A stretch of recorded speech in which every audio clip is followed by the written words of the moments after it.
This is Umar for BoxNation in association with Global Next Trade. I'm joined by Hall of Fame promoter Frank Warren at Queensberry HQ. Frank, you've been out of action for a while. How are you coping? You okay? Yeah, all good, thanks. All good. Okay, good to hear. Listen, there's a lot to go through, Frank. We're going to dissect it all in this interview. But firstly, I think it's right to mention the real sad passing of Joe Bugner. Of course, someone you knew, a real legend, if you like, of British boxing. Just give me your comments on his sad passing. Yeah, it's very sad. Joe and I went back a long way. After his fights with Ali and Fraser, and a couple other fights, he basically moved to America, retired, and I brought him back to the UK in 1982. And it was my first ever show on ITV, and done really good business. We did good business, and that set me off with ITV. I was there for, I think, nearly 15 years. Yeah, 15 years of ITV. So it's been actually quite instrumental in your life and career. Yeah. So Joe was there fighting Winston Allen, and he stopped Winston in, I think it was the second or the third round. There was a clash of heads then. It weren't a clash of heads. Winston put the nut on him, cut his eye. But it was...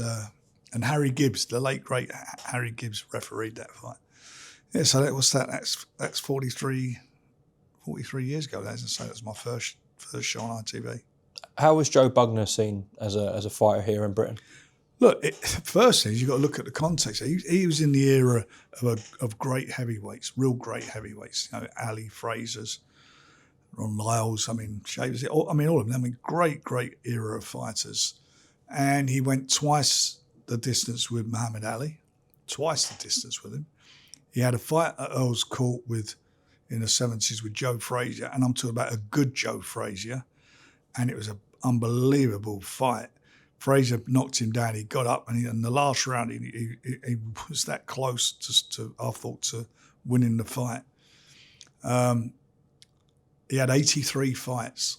Wow. 83 fights. I'm not sure what Tyson's had, and AJ, what they had, about 30 odd apiece. Yeah. You look at him, 83 fights he had. Probably had 50 more fights than they've had.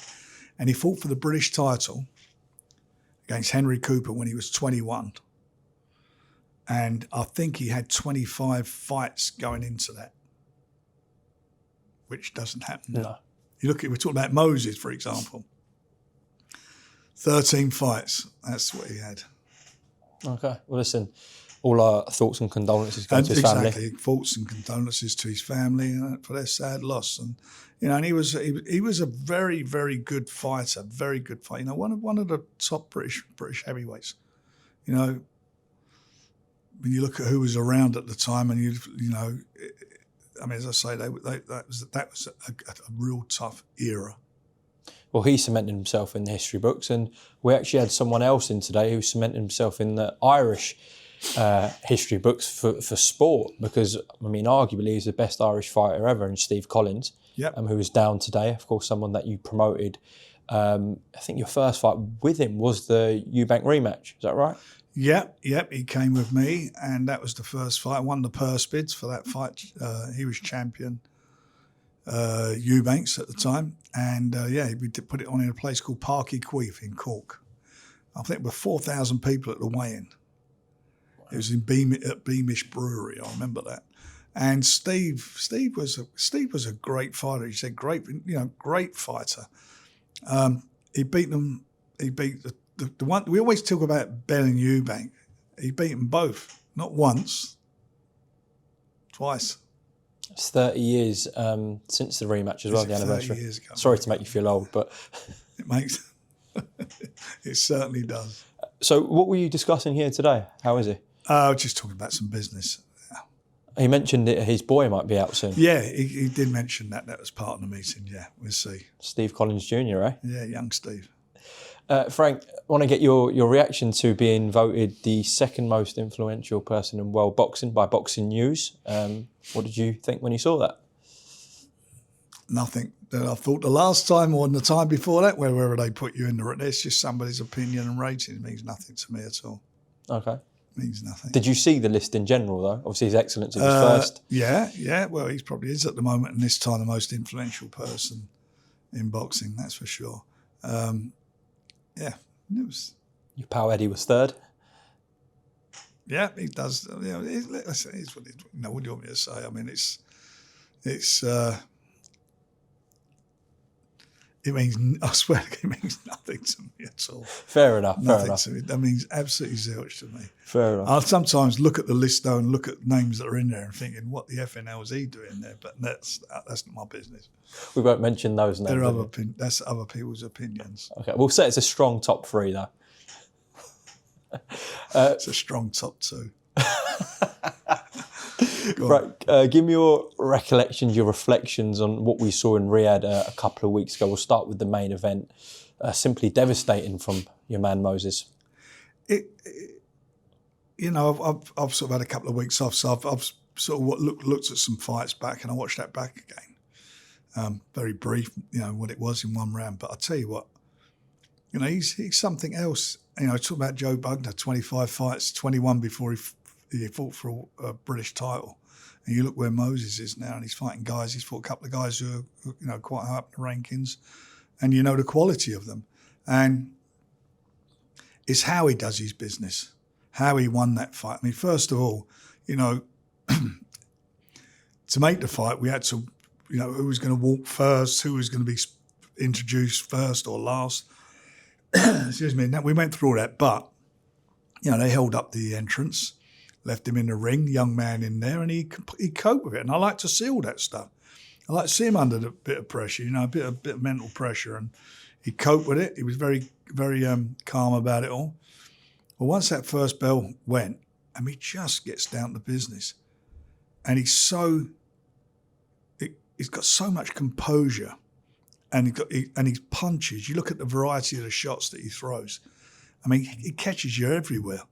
And the body shots, great shots to the body, good jabs to the body, jabs to the head, and Harry he does his work and comes back out, resets himself and back in, but he does it quick. It's like this is no, it's just so fast and fluid, and that was a very, very mature performance for a guy who only had 12 fights.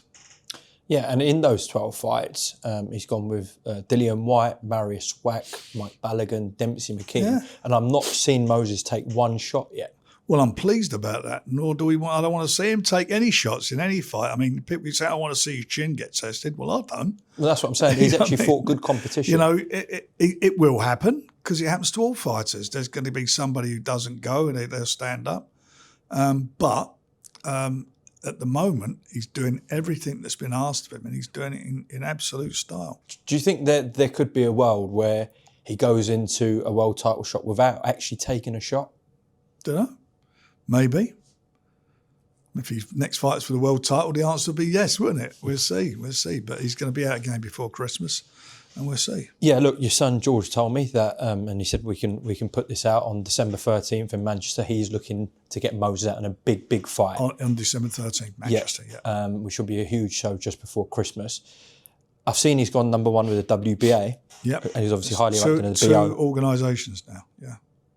So it's going to obviously be a world level fight for him, right? It'd be somebody in the top 10, of course. Okay. In terms of Dillian Whyte, what's his future? Have you heard anything? I haven't, because I've been out of action. So I did actually want to give him a shout, or give Jay a shout, his manager, and I just haven't done that. I mean, I've only been back. I popped in for an hour last week. I'm in today for a few hours, and I want to catch up on everything. But yeah, we'll see what happens with Dillian. I mean, one thing's for sure. I mean, it happens in fights, things like that. First round, it's not the first. It won't be the last fight for that to happen to. He's in with it. He's in with an exceptional talent. Just going back to Moses in December 13th, there was a lot of calls on the night in Riyadh for a fight between Itauma and Hrgovic. Obviously, you have both of them. However, Philip obviously did suffer a really bad cut in his fight with Adeleye. So do you think that rules out a potential Itauma-Hrgovic fight? If his cut was okay, I would do it. But have you heard anything on his cut? I haven't. As I say, I'm catching up now. Okay. Let's talk about that fight then with Philip and David. I want to speak to you about David Adeleye because I told you straight away in the aftermath of that fight that he told me he was in hospital earlier that week. Well, I knew nothing about that. And if that was the case, I'm really pissed off, as I told you on the night, because nobody told me that. And if it's fighter's been in hospital, in a couple of days or a day of a fight, what on earth is he doing in the ring? And I guess he didn't want to lose out on the fight just from his side, Frank. Well, that's not acceptable. It's not. Well, when there's something gone drastically wrong, how do you explain that away? That's not acceptable. I don't want to know about that. That is totally unacceptable if that is the case. And it shouldn't take away from the performance of Philip. He boxed well. He threw a lot of punches in that fight. David started off okay. He did start off okay. He started using his jab. Then he stopped throwing it. And then had that really, really exciting 8th round. Very exciting round. And, it turned into a good fight. But he lost it. And he's got to get back to the drawing board. Does he simply need to be more active in fights? Say again? Does he need to be more active? Of course he does. You can't keep going looking for one big shot. That's not what it's about. That's where, you're looking for keep landing a big shot, then you've got no plan B, have you? It's called boxing. You go out and work, and you work to find your openings. You work to, wear your man down to find, to find his weaknesses. You're not going to just load up and load up and load up. Sometimes you get away with it. Sometimes, but most of the time you don't when you fight that way. But he's got to come back. If he's going to come back, he's got to come back in a real meaningful fight. But he's got to show what he's about. We'll see. Okay. Again, I spoke to your son George about this, and he said, "Look, October 25th, we're looking at a real big show at the O2." Yeah. And I hear there's some announcements going to be coming on that. Just in terms of that situation. So the last time I spoke to you about Oleksandr Usyk and the whole Joseph Parker WBO situation, you revealed that they've asked for a suspension of negotiations because of Usyk's back injury.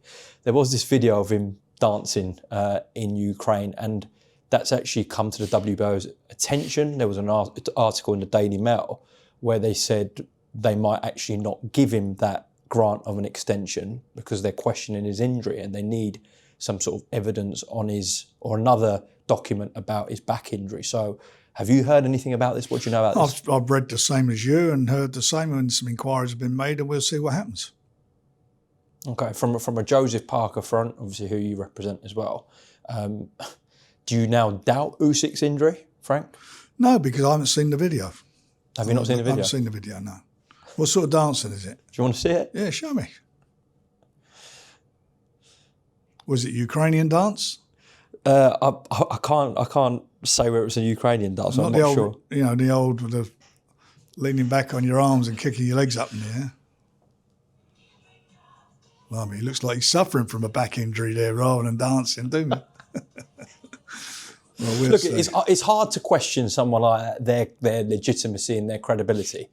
Someone like Oleksandr Usyk. But do you think he'd rather not fight Joseph Parker? Yeah. I don't think he particularly wants to be fighting Joe Parker. I think he's got in his head that he wants to be in what he would consider to be a major fight with what he would consider to be a major opponent. But Joe deserves his chance. And Joe believes he can win that fight. It'd be a tough fight, and I think it'd be a good fight for him. That's what everybody was pushing for. That's what we thought was going to happen. It's caused us a problem because we were negotiating and working towards that fight taking place, and the fact that we had the negotiations, then the injury, that we wasted months on that, and that's given a little bit of inactivity to Joseph. But in the meantime, we'll hopefully work something else out for him, and we'll be announcing that pretty soon. Yeah, and it's a big one, isn't it? Yeah. At the O2, October 25th. Just a few more in terms of the heavyweight division. So, the IBF, we know, again, your guy, Derek Chisora, is a brilliant position.